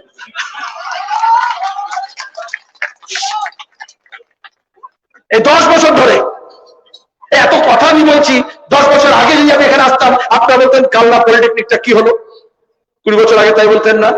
জুনিয়র হাইটা হাই হলো কিনা, হায়ার সেকেন্ডারি হলো কিনা, এসএসসি রেজাল্ট কবে বেরোবে, পরীক্ষা হয়েছে, মাদ্রাসা সার্ভিস কমিশনের রেজাল্ট বেরিয়েছে, অ্যাপয়েন্টমেন্ট লেটার কবে আসবে, ব্রিজটা কি হবে, রাস্তাটা কি হবে, উন্নয়নটা মানে তাই তো। এখন উন্নয়নটা হচ্ছে হোর্ডিং আর সাইনবোর্ডে। আর বিষয় পাল্টে গেছে, সিএ, এনআরসি, এনপিআর, কে নাগরিক নয়, আদিবাসী, তপশিলি, রাজবংশী, হিন্দু, মুসলমান, বাঙালি, বিহারি, তাই হচ্ছে না? মা বোনেদের ইজ্জত, ধর্ষণ, এসবই তো করা হচ্ছে। তাহলে বিজেপি তৃণমূল মিলে বলেছিল একসঙ্গে, এমনি এমনি বলেনি। তৃণমূল দলটা তৈরি হয়েছিল আরএসএস এর টাকা, আরএসএস এর মদতে। আজকে দাঁড়িয়ে বিজেপি বলছে আমি তৃণমূলকে দেখে নেবো। কি করে দেখবে? যে দেখতো তাহলে নারদা সরদার মামলায় যে সমস্ত চোর আজকের মন্ত্রী, এমএলএ মন্ত্রী হয়ে বসে আছে, এমপি হয়ে বসে আছে, তাদের সব জেলে থাকার কথা ছিল। 2014 মোদী সরকার আসার আগে তৃণমূলের যে নেতারা আর তার ঘনিষ্ঠরা যারা জেলের মধ্যে ছিল, এখন জেল থেকে বেরিয়ে কেউ কেউ বিজেপির মুখপাত্র হয়েছে, কেউ কেউ তৃণমূলের মুখপাত্র হয়ে যায়নি। কিন্তু বাজারে এমন করেছিল, এই ইডি আসছে, এই সিবিআই আসছে, এই ধরবে। গত লোকসভা নির্বাচনের সময় বলেনি রাজীব কুমারকে ধরতে আসছে, মমতা ধর্নায় বসে গেল না? আমাদের ব্রিগেডের গ্রাউন্ডে সমাবেশের দিনে সাংবাদিকরা বললো সিবিআই আসছে, কলকাতা পুলিশের কমিশনারকে রেড করবে। আর তোমরা জানলে কি করে? বলে না, কলকাতা পুলিশও জানিয়েছে আমরা, আমাদের এখানে পুলিশ কমিশনারকে আসছে রেড করতে, ধরতে, SMS দেখালো। আবার সিবিআই বলে যাচ্ছে আমরা যাচ্ছি, তোমরা সবাই চলে এসো ক্যামেরা নিয়ে। আবার মমতাকে বলে দিচ্ছে তুমি চলে যাও, আর মমতা ওখানে পৌঁছে গেল। এরকম কোনদিন রেড দেখেছেন? ছোটবেলায় ওই সাপুরেদের সাপের খেলা হতো, ঝাঁপির মধ্যে থাকতো, একেবারে গুড়িয়ে মুড়িয়ে থাকতো জড়িয়ে, তারপর একটু বিন বাজাতো, তার সাপটা দেখবেন কিরকম তাজা হয়ে উঠতো, তাই তো, ফনা তুলতো, তারপর ওটাকে বার করে খেলা দেখাতো। বিষদাঁত নেই, বিষ নেই, কিন্তু ভয় পেতাম। তারপরে কাউকে কামড়াতো না, তারপর খেলা হয়ে যেত, পয়সা করি যা পড়তো একটা একটা করে নিয়ে আবার ওই ফনা সরে যেত, বিন বন্ধ হয়ে যেত, সাপগুলোকে আবার চুপড়ির মধ্যে ঢুকিয়ে দিত, ঝাঁপির মধ্যে আবার বন্ধ করে, মেয়েরা কে আয় হাম তো ফকির হয়, ঝোলা নিয়ে চলে যেত, তাই তো। ভোট আসছে, আবার হবে। ওই সাপ মানে হচ্ছে ইডি সিবিআই, ওটা মোদী অমিত শাহ ঝাঁপির মধ্যে রেখে দেয়। সারা বছর ধরে আর ফনাটোটা দেখা দেয়, সব গুলতানি করে ভেতরে ঢুকে থাকে। আর যেই ভোট আসে, একটু টেলিভিশন চ্যানেলে বিন টিন বাজানো হয়, অমনি ফনা তুলে আসে। আর খবর আগে থেকে বলছি, আগামী 1 মাস 1.5 মাস হয়েছে, এইবার আসছে, এইবার ধরছে, এইবার ইডি আসছে, এইবার সিবিআই আসছে, হবে না? আর তার মধ্যে সবাই বুঝে থাকবে সন্ধ্যাবেলা, তাই তো। কটাকে ধরবে? কেন ধরবে? আমরা বললাম মিছিল করে সুপ্রিম কোর্টে গিয়ে চোর ধরো, জেল ভরো। বিজেপি কি করলো? চোর দেখো, পকেটে পড়ো।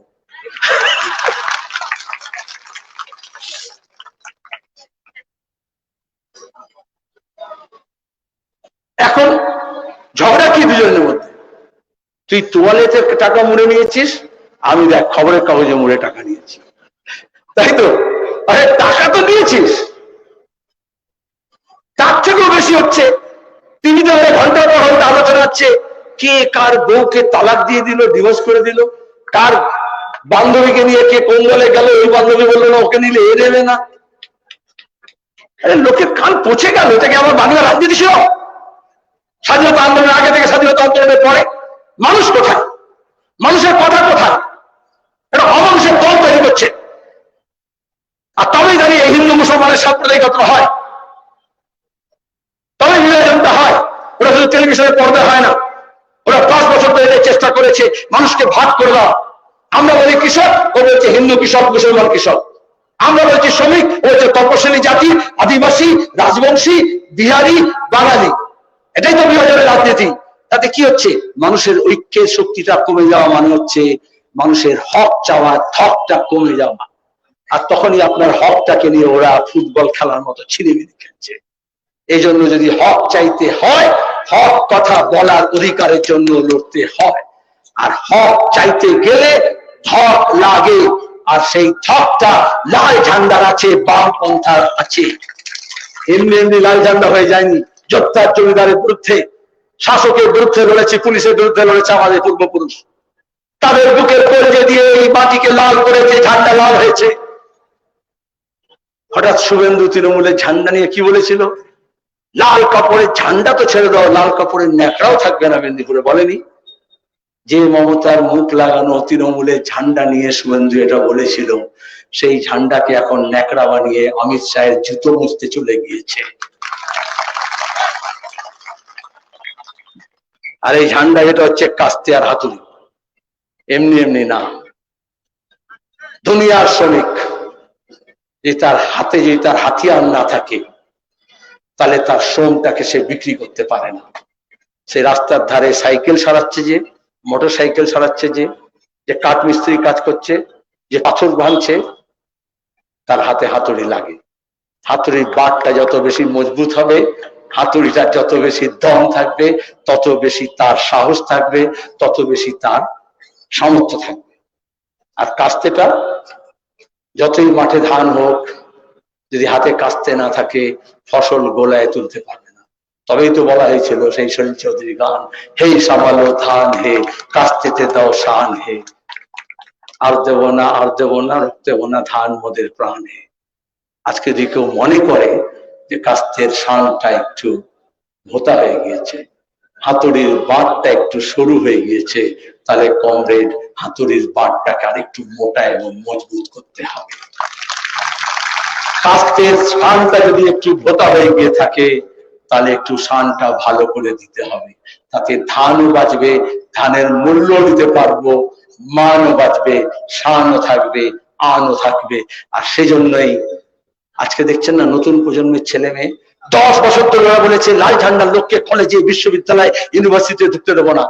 পরিকল্পনা করে বলেছিল যাতে নতুন প্রজন্ম বামপন্থার কথা না শুনতে পারে, বামপন্থী কোনো গান না শুনতে পারে, কোনো স্লোগান না শুনতে পারে, কাট অফ করে দেয়।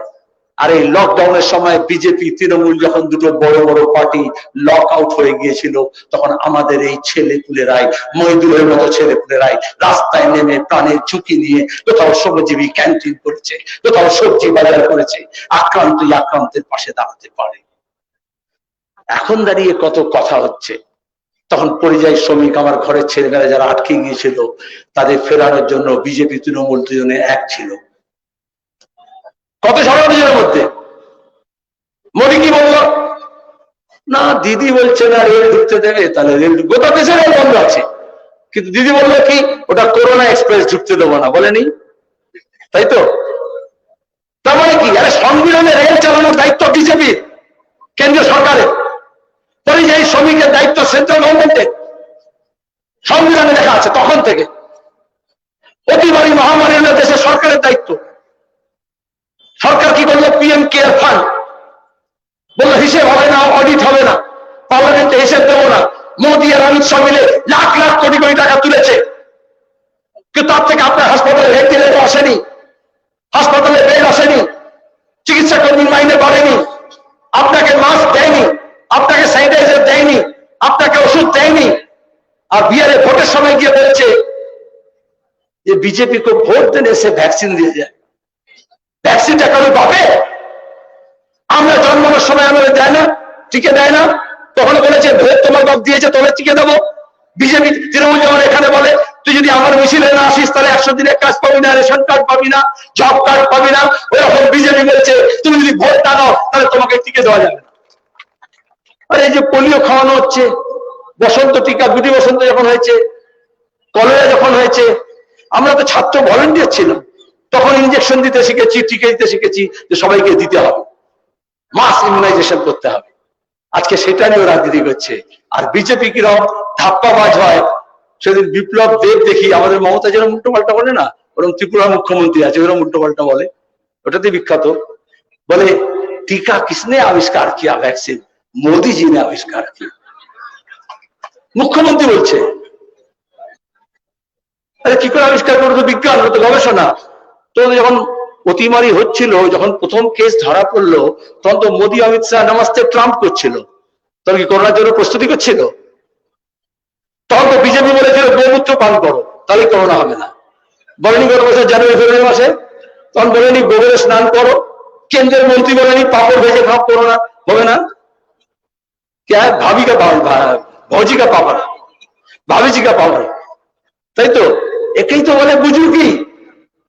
সেই বুজুর্গি করতে আসছে। কালকে দেখলাম আপনাদের বর্ধমানে লোক নেই, টিভিতে দেখাচ্ছে রথ হচ্ছে।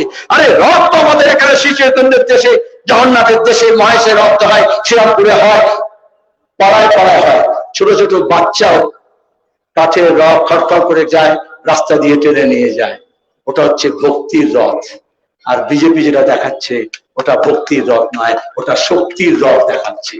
রথযাত্রার সঙ্গে, বৈষ্ণব ধর্মের সঙ্গে, শ্রী মহাপ্রভু শ্রী চৈতন্যের সঙ্গে ভক্তিবাদের সম্পর্ক আছে, শক্তির সম্পর্ক নেই। এটা ওরা কি করে পরাক্রম দেখাচ্ছে, এইভাবে বিকৃত করছে।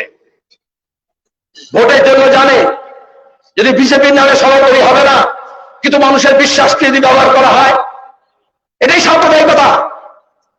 সে মোদী করুক আর মমতাই করুক, বিজেপি করুক, আমরা প্রথম থেকে বলে এসেছি, ধর্মের প্রতীক, ধর্মের চিহ্ন, ধর্মের স্লোগান, ধর্ম উৎসব, ধর্ম গুরু, ওদেরকে ধর্ম করতে দিন। কেন ব্যবহার করা হয়?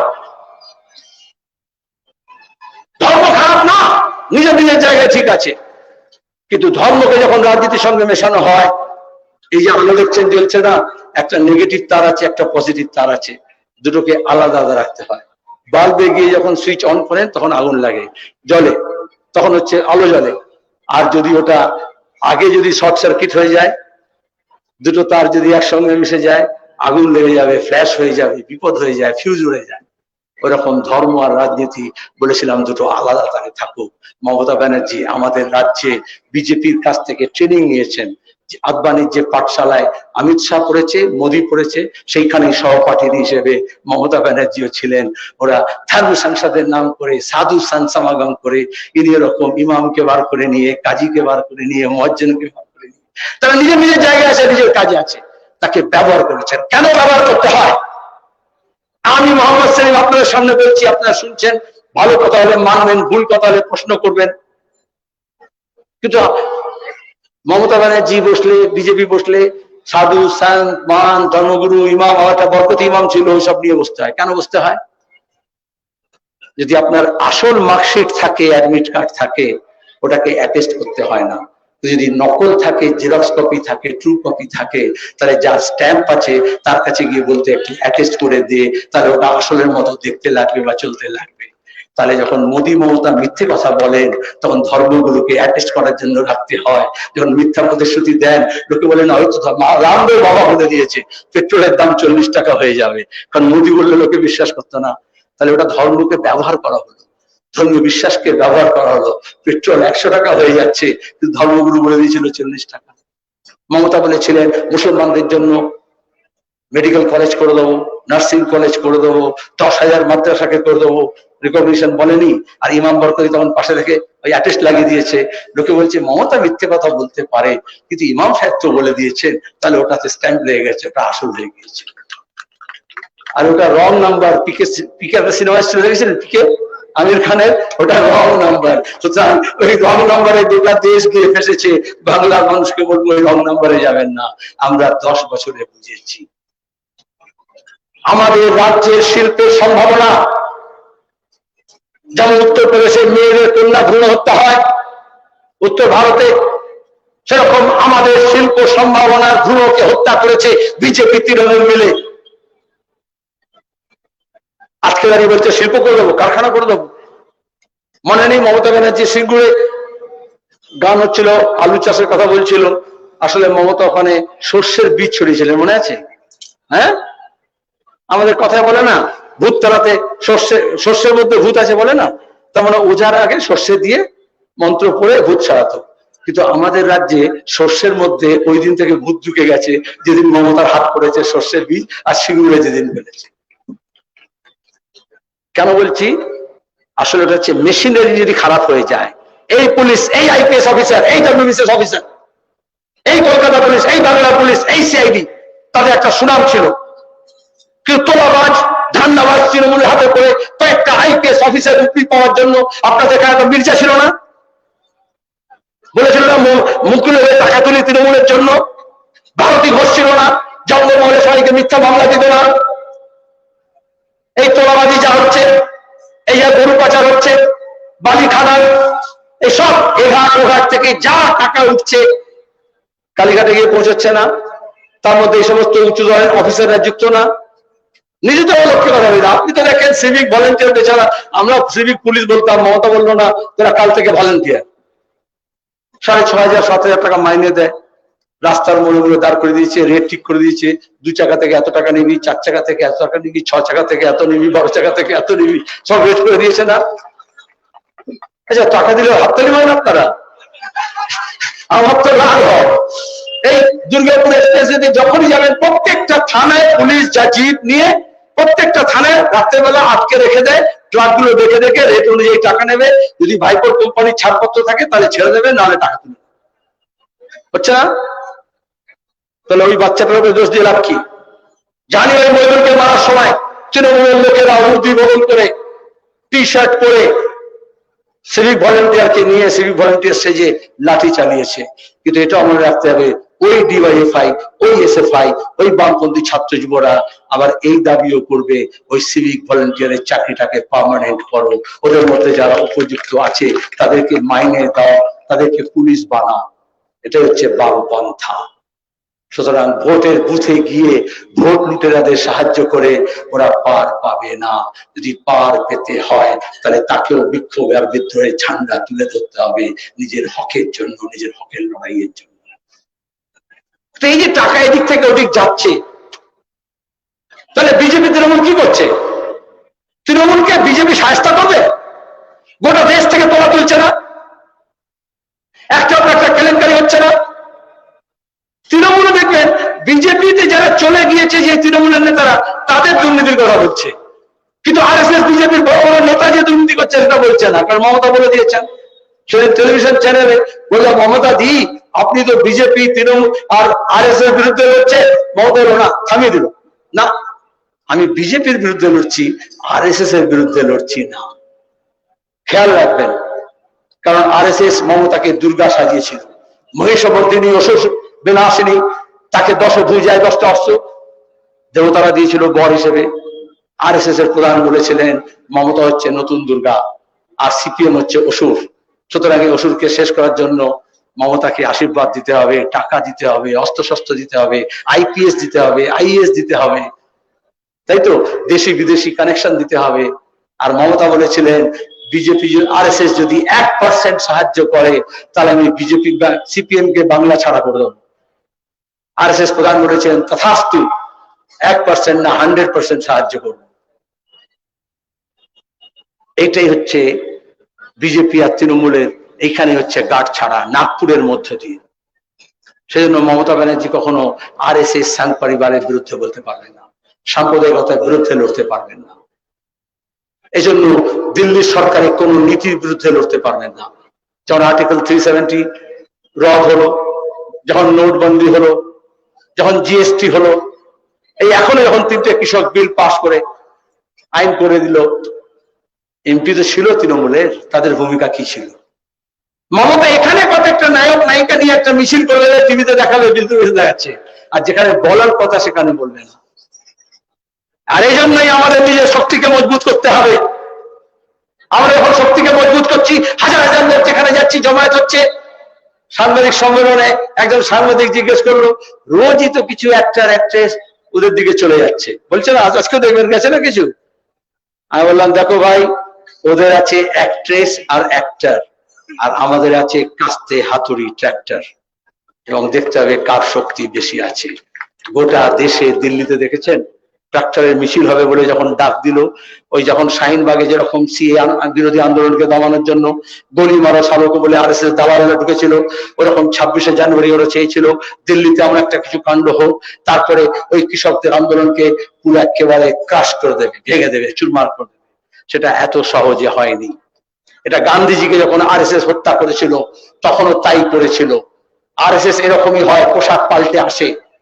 গান্ধীজিকে খুন করার আগে নাথুরাম গডসে নিজের সুন্নাত করে এসেছিল, যাতে গান্ধীজিকে গুলি করার পরে লোকে জামা খুলে তুলে বলবে আর সঙ্গে সঙ্গে রটে গেল যে মুসলমান খুন করেছে, যাতে জামা মসজিদের সামনে, চাঁদনী চকের সামনে দাঙ্গা করে দিয়ে মুসলমান বিরোধী একটা বিদ্বেষ তৈরি করা হয়। এটা হচ্ছে আমাদের দেশের ইতিহাস। আমি পার্লামেন্টে দাঁড়িয়ে বলেছি, কমিশনের রিপোর্ট তুলে বলেছি, এখানে দাঁড়িয়ে এরকম মুখোশ পাল্টে এসছে। সরাসরি বিজেপি আসতে পারত না, এজন্য তৃণমূল তৈরি করেছিল আর বলেছিল এলোমেলো করে দেবা, লুটে পুটে খায়।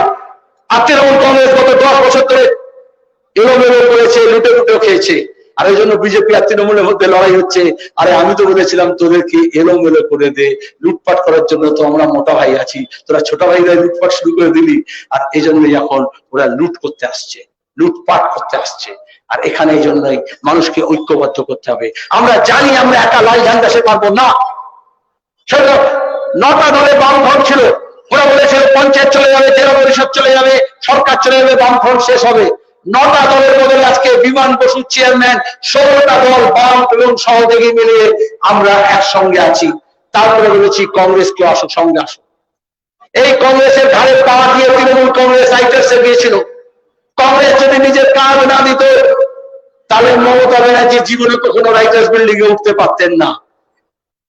কিন্তু মমতা ব্যানার্জির এটা হচ্ছে নিয়ম, যার কাঁধে পা দিয়ে ওঠেন তাকেই প্রথমে লাথি মারেন। এটা শুধু কিষাণজির ক্ষেত্রে না, এটা কংগ্রেসের ক্ষেত্রেও ঠিক। এটা আমাদের দেশে রাজ্যের সংখ্যালঘু মানুষগুলো, তপশিলি মানুষগুলো, আদিবাসী মানুষগুলো, তারাও এটা বুঝতে পারছে। এজন্য তাদের সবাইকে আমাদের সঙ্গে নিতে হবে। আমরা বলেছি যারা তৃণমূলের ভয়ে ভীত হবে না, বিজেপির কাছে বিক্রি হয়ে যাবে না, এমন সব মানুষ, ব্যক্তি, গোষ্ঠী, দলকে আমরা একসঙ্গে নেব। আর তারপর একসঙ্গে নিয়ে লড়াই হবে এই বাংলার মানুষের সম্প্রীতির জন্য, ঐক্যের জন্য, উন্নয়নের জন্য, ভবিষ্যতের জন্য। আমাদের বেকার ছেলে মেয়েরা যাতে হাতে কাজ পায়, বিনা চিকিৎসায় যাতে কাউকে না মারা করতে হয়, সবাই যাতে সরকারি ব্যবস্থাপনায় থাকে। আমাদের ছেলে মেয়েরা অন্য রাজ্যে কাজ করার জন্য জন্মায়নি। এই রাজ্যের শিল্প, কারখানা, অফিস, আদালত, আইটি সেক্টর আমরা গড়ে তুলেছিলাম, আমরাই পারি। বামফ্রন্ট সরকারের, 7ম বামফ্রন্ট সরকারের সময় গোটা দেশের মধ্যে বিদেশি বিনিয়োগ সবচেয়ে বেশি এই রাজ্যে হয়েছে, কর্মসংস্থান সবচেয়ে বেশি এই রাজ্যে হয়েছে, কৃষি উৎপাদন সবচেয়ে বেশি আমাদের ছিল। আজকে দাঁড়িয়ে সেটাকে জাহান্নামে পাঠানোর চেষ্টা করেছে। যে বিজেপি প্রতিদিন সারের দাম বাড়াচ্ছে, পেট্রোল ডিজেলের দাম বাড়াচ্ছে, শেষে আপনার অত্যাবশ্যক জিনিসের দাম কমাবে না। কৃষকের যে ধান দাম পায়নি, যে আলুর দাম পায়নি, সেটা বিজেপি তৃণমূল তার জন্য দাম সৃষ্টি করবে না। আর এই জন্য লড়াইটা আমাদেরই লড়তে হবে। সেই লড়াইয়ের প্রস্তুতি চলছে। আপনাদের আমন্ত্রণ জানিয়েছি, আপনারা পাশেই দেখলাম এখানে লেখা আছে 28 ফেব্রুয়ারি ব্রিগেড চলো। ডক্টর সমীপ দাসও গান করে বললেন 28 তারিখে ব্রিগেড। আমি আপনাদের সরাসরি এসে নেওতা দিচ্ছি, 28 তারিখে ব্রিগেডে আসবেন। সেখানে আরো অনেক আলোচনা হবে, তার থেকে বেশি শপথ হবে, লড়াইয়ের, যুদ্ধের ঘোষণা হবে, বিগুল বাজানো হবে। তাতে আপনারা সবাই সাথী থাকবেন। এগুলো বুঝে নেন, ব্রিগেডেও নয়, কালনা শহরের সবাইও নয়, লড়াইটা করতে হবে আমাদের প্রত্যেকটা বুথে। যদি এই তৃণমূল বিজেপির ভূতকে তাড়াতে হয় তাহলে বুথ ভিত্তিক আমাদের সংগঠন তৈরি করতে হবে, তবেই ওই ভূতটাকে তাড়াতে পারবো। আর সেই শপথ আপনারা নেবেন। কি হবে লড়াই? জোরে হবে, পেছনে যারা আছে হবে।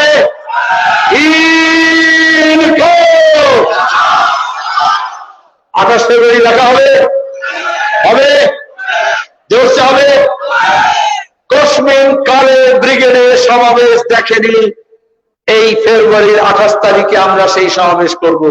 আর প্রচার মাধ্যমগুলোকে বলে দিচ্ছি, ওই দিদির ধর্ণা আর বিজেপির সিবিআই আর দুজনের যৌথ রাজীব কুমার, ওই দেখি আর ভেলকি দেখানো যাবে না। মানুষকে বারবার বোকা বানানো যাবে। পাড়ায় পাড়ায় ব্রিগেড করে আমরা 28 তারিখে ব্রিগেডে সফল করব। আর সেখান থেকে শপথ নিয়ে বুথে বুথে আমাদের বাহিনী তৈরি করব। যারা এখন নেতা নেত্রীদের সব ছবি লাগাচ্ছে না, আগে দলের লাগাতো, এখন দিদি, বৌদি, গার্লফ্রেন্ডের অনুরাগী, অনুরাগ বলে আসছে না ছবি। হ্যাঁ, তাদের বলি বাবা ওইসব ছবি না লাগিয়ে নিজের নিজের ছবি বানিয়ে ঘরে রেখে দে।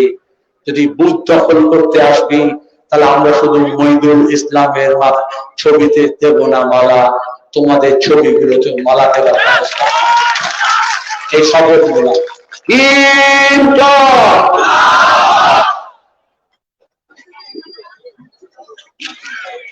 সভামঞ্চে এবিটির পক্ষ থেকে কমল মহিদুল বিদ্যার পরিবারের জন্য 5,000 টাকা দেওয়া হবে।